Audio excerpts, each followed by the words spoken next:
Welcome to Part B of Chapter 3, Heart of Soil. Emerald and violet yarns of diaphanous gossamer silk were nearly visible in the limpid sky. King Ogni rode his powerful warhorse Sleipnir and proudly inspected his troops. Despite being exhausted by the ongoing wars against Helheim and Muspelheim, the soldiers were eager to dig their weapons into the enemy's flesh. The king asked if his bloodthirsty berserkers were in place. According to plan, they should be close to Helheim by now, ready to butcher any locals and bait the Helheim warriors into pursuing them to Vigrid Plains. When one fiery arrow stripes the heavens, we storm onto the battlefield and strike them so hard that not even their skeletons are left to testify your rage and bravery. Tonight, Helheim will be at our mercy. Like a defenseless virgin, cried the woman, fastening an iron helmet over her eyes. Like a treacherous whore, replied Ogni with a grim smirk. Drink with me, men and women of Odin, then let us drink our enemy's blood together. Hilda heard nothing of the roaring and cheering in the center of Vanaheim. All she knew was that she was late. The evenings were not getting any warmer, and her watery eyes let drops fall behind through her wind-beaten wild hair. Freya galloped around Nebelwood Forest with rare passion, as if trying to catch a falling star. The visions of Voluspa vanished from her mind as Hilda approached a familiar small grove near Vigrid Plains, where she would usually meet her forbidden lover Hedil. The latter stood leaning against one of the many mossy boulders bulging out of the ground, and offered to help the princess down from her saddle, despite knowing she wouldn't accept. Passing through the oak branches, covered in pale yellow lichen, moonrays caught the curves of Hilda's body and illuminated her stern yet enamored face. When the starry sky was full of jade lace serpents and purple smoke dragons, and the full moon had glided into full sight of the glade where Hedil and Hilda were vigorously enlaced, a flicker of fire soared through the air. Neither of the two paired lovers noticed the arrow, and gladly forgot about the battles to come, their impossible relationship, the everlasting taste of doom they both felt when it was time to leave this safe haven and return to their miserable lives. Hilda forgot what she was angry about and drowned in Hedil's kisses. To the unnerving sound of croaking jackdaws, Hedil pressed his perspiring chest against Hilda's milk shoulder blades that glistened as she moved away. And yet something was bothering the heir to Helheim's throne. The bird cries were perhaps annoying, but not enough to make his head spin or bones tingle and ache. Hedil stared lugubriously at Hilda's arched bare neck, ignoring her smooth hands guiding him to warm her supple breasts.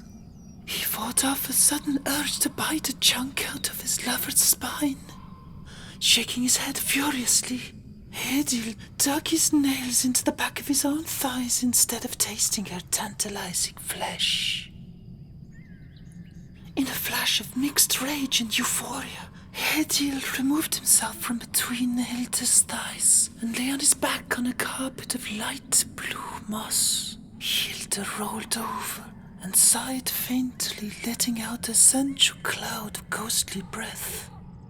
She got dressed and lay her head on Hedil's warm chest, reflecting the moonlight His heart was beating like a war drum. What do your people say about those mountains, my starling? Asked Hilda, gazing through the dark trees. She ran her fingers through his pale hair, removing rebel locks from his eyes. The thrones, my pale raven, he replied with eyes shut. Probably the same as your folk. They come to life as the sun sets and turn to gold. They are said to look like suitable thrones.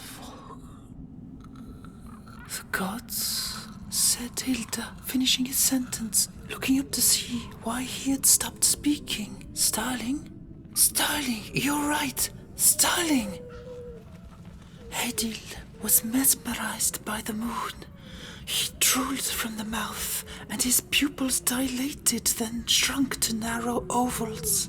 In the blink of an eye, his skin went dark grey, and his features grew close to those of a rabid beast, then a desirable prince. With a harsh violence, Hedil snapped to a slouching upright position, grabbed the back of Hilda's neck in one hand, and held her above the mossy ground. Her screams had no effect on Hedil's new personality, apart from tightening his grip around her swan neck.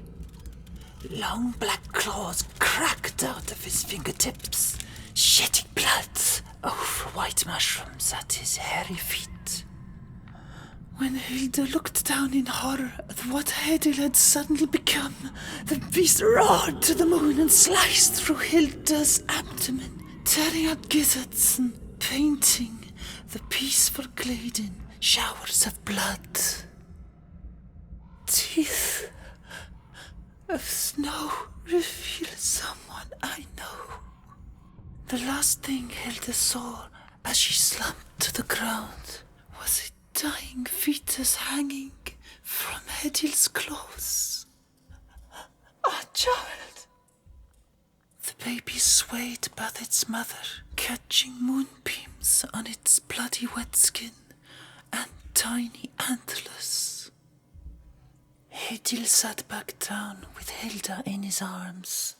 The creature licked the fetus like a drumstick and nibbled at it bit by bit until the moon hid behind dark clouds. The din of charging belligerent men invaded the soiled haven. On horseback, Agni's troops jumped over rocks and boulders, crashed through branches, trampled the two tragic lovers to death on the way to fight Helheim's army. Hedil's cracked open ribcage exposed a few last heartbeats of an organ covered in fresh peat. King Ogni's loyal berserkers had efficiently drawn Helheim's warriors into Vanaheim's nets, but had not correctly estimated the enemy's vehement reaction to the slaughtering of few mere peasants. In fact, a young couple from two different royal families was visiting a graveyard, exchanging hints as to where certain ancestors' swords could be found, and briefly trying to get to know each other.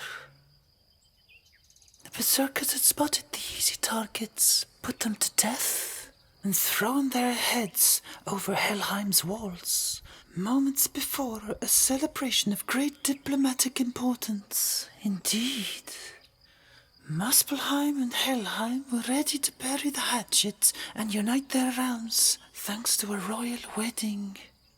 King Ogni may have considered this as a strike of good luck, on top of a successful assassination and tactical trap.